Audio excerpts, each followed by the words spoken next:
Hello everybody, hope you're okay. Welcome to Tuesday's English lesson. Today we're going to be carrying on with our setting description. So we're going to have a little bit more of a look at the geography and the background knowledge of our setting description. So I'm just going to share my screen. So what are we doing today? So we're going to consider what we can see, smell, feel and hear in an Asian biome. How? By reading and researching. And why? So we can begin to plan our setting description. So we're going to be doing a little bit of research about our chosen biome. Now, before we start, we're just going to have a bit of a rewind back to yesterday's geography lesson. Just in case, I'm hoping that we all did yesterday's geography lesson. We're just going to have a little look just to refresh our memories. So first, we were looking at what is a biome. So what I want you to do now is have a little think back to yesterday's lesson. What can you remember about a biome? What is it? Hopefully, you've remembered that a biome is a large area of Earth that has certain climate and certain types of living things. For example, a forest, a desert, a tundra, or a rainforest. So these are some of the biomes that we looked at yesterday. So it's basically just a large area that has a certain type of weather, certain types of plants and animals live there. Okay, so for example, in the desert, it is very hot and dry, and not many plants and animals live there, but the ones that do are specially adapted for that desert environment. For example, our camel and our cactuses, which don't need much water. So just to get our brains working again, we're just going to have a little go, see how much you can remember about the different biomes. Can you match the pictures to their biomes? Pause the video now for me and have a little go. Wonderful. Hopefully we've had a go. So hopefully we can recognise the features from yesterday. So first here we have got a woody area with lots of trees. So I know that is going to be, oh, I thought it was going to go the other way. Let's see if we can do this the other way. A forest. Here we have got a desert. We know that because we recognise these kind of sand plains as being a desert. Over here we can see we've got kind of a large flat area. There's not many trees, but there's lots of grass. So that one is our grassland. Over here we've got our mountains. So that is going to be our alpine biome. And finally we've got our tundra.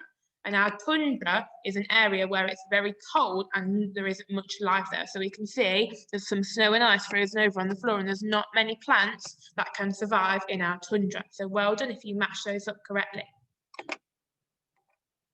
What we're going to do today is we're going to focus in on one of these biomes. Now, this biome is going to be the setting that you describe in your setting description.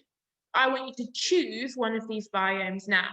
These are biomes that we might find in the Himalayan mountains. So they're going to be relevant to our story and Asha's story of Asha and the spirit bird. So these are some places that she might end up in her story. So choose very carefully, because you're going to choose one of these biomes and you're going to write about it for the rest of the week. So we've got the alpine biome, which is up in the mountains.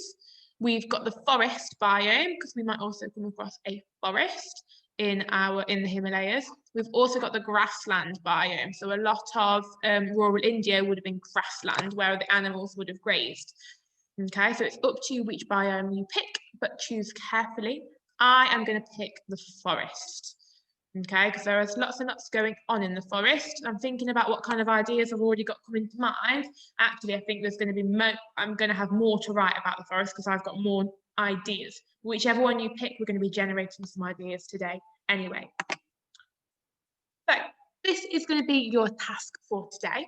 You are going to be thinking about your senses in your biome. So what you can see, what you can hear, what you can feel, and what you can smell. So in order to do this, you're going to do a little bit of research about your biome.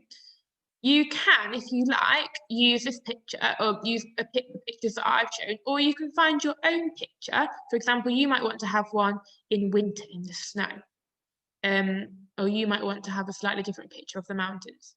You are going to be having to think about what these 4 senses will be feeling in your biome, in your setting. So what can you see, what can you smell, what can you hear, and what can you feel?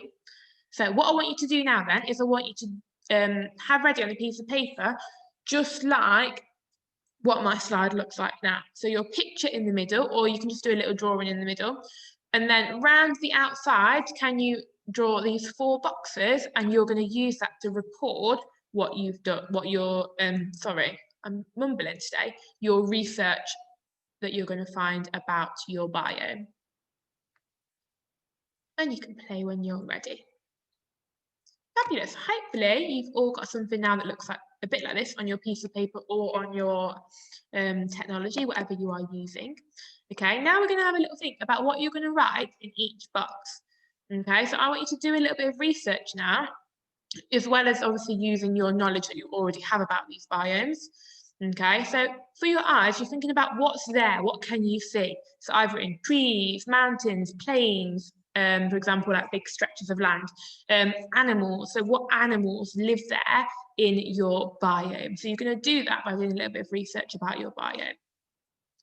Down here, for what we can hear, you need to be thinking about what would you be able to hear. Imagine if you were in that setting. You might want to watch a little video. So if you want to use YouTube to do a bit of research with an adult, you might be able to find a video of your setting, and then you can think about what you can hear. Okay, so what animals are there? Is there a river or a stream that you can hear trickling past? What about the weather? Can you hear the wind or the storm around you? So what can you hear?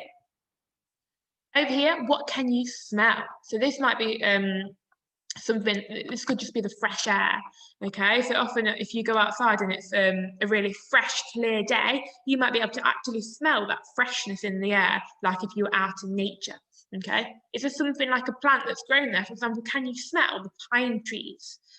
Okay, if you're in a pine forest here, you might be able to smell the pine trees. Think about what's there, what might be you be able to smell if you were there.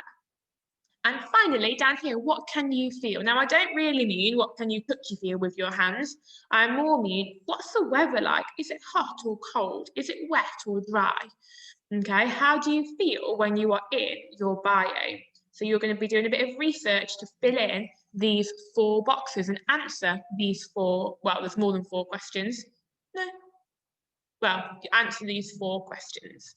Okay, so once you've had a go at that, you can play the video again, and we're going to move on to our next activity. Fabulous. Right, what we're going to do now then, now that we've kind of had a little think about what is actually in our environment and we've done a bit of research, now we're going to have a go at using some really good vocabulary to help us describe our environment even better. Okay, so we've kind of done the geography, sciencey knowledge side of it. Now we're going to have a go at up-leveling our vocabulary. So I changed my mind a little bit. I actually wanted to stick with the forest, but I was going to go for it in the depths of winter. Okay, I wanted it to be really cold and snowy in my forest, because it probably would be sometimes of the year, because we're at the bottom of the mountains. Okay, and I've started to have a little think about the language that I would use to describe my setting. Okay, so I know that it's very cold and bitterly cold. So rather than just writing cold, I've gone for bitterly cold and cloaked in snow.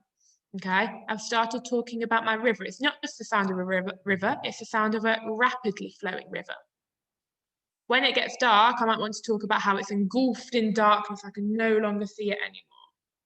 Okay, I've got these trees, but I've not just said trees, I've said ancient, towering trees. Now, you might be thinking, Miss Higgins, how did you come up with all of this vocabulary to describe your words? Right, I'm going to show you what I used, which you're also going to be able to, which you are also going to be using in a minute. So I'm just going to pause. Wonderful. So hopefully now you can all see my screen, and you might recognise what is on my screen, because what I have done to help us today, because I know that we don't all have a Descriptosaurus at home. However, Descriptosaurus is a really, really good tool that we can use to help us collect some of this great vocabulary. So I have taken a Descriptosaurus from school, and I have scanned in some of the pages that I think will help you to collect some of this vocab. So the sections that I've scanned, you've got forests and woods, which is where I've taken a lot of this language. Okay, so there are lots and lots of good language that you can use to describe your forest. If you have gone for the mountain biome, there is also a whole section on mountains that you can use to, again, help you describe your mountain. If you want to have a bit of a cave in there, so for example, if you were on the mountains and there was a cave there, again, there is some language there to help you. Some about grounds, so what is the ground like?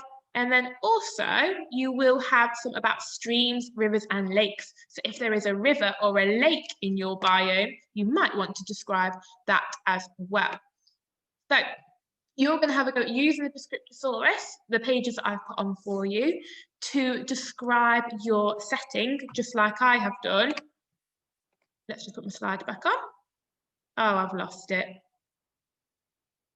Have I lost it? Okay, just like I have done, I've started to collect some of that language that I really like.